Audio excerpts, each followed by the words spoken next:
வணக்கம். இன்னைக்கு நம்ம என்ன பத்தி பார்க்க போறோம்னா, டைவேரிகேஷன் ஆஃப் ரெக்டை.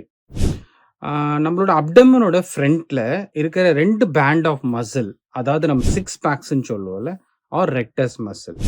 இது 2த்தையும் கனெக்ட் பண்ற அளவுக்கு ஒரு சென்டர்ல ஒரு லேயர் ஆஃப் டிஷ்யூ இருக்குங்க. இது பேரு தான் லீனியா ஆல்பா.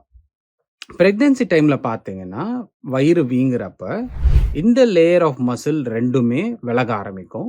அதனால அந்த லீனியா ஆல்பாவுமே ஸ்ட்ரெச் ஆகும். ஒரு சில டைம் ஓவர் ஸ்ட்ரெச் ஆகும்.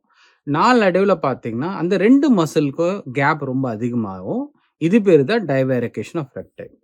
யூசுவலா பிரெக்னன்சிலாம் முடிஞ்சு ஒரு 6 மாசத்துல அந்த லீனியா ஆல்பா அதோட டோன் ரீகெயின் பண்ணி 2 மசிலுக்கும் இருக்கிற கேப் ஸ்லோவா கம்மியாகிடும்.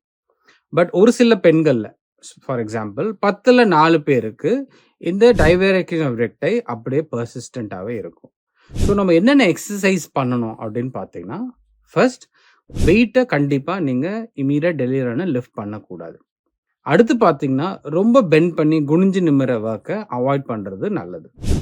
3வது பார்த்தீங்கன்னா, உங்களோட டாக்டர் உங்கள எக்ஸாமின் பண்ண பிறகு, நீங்க ஃபிட்ன்ற பிறகு, அப்டமன் கிரன்ச்சஸ்க்கு ஒரு பேசிக் எக்ஸர்சைஸ் சொல்லி தருவாங்க.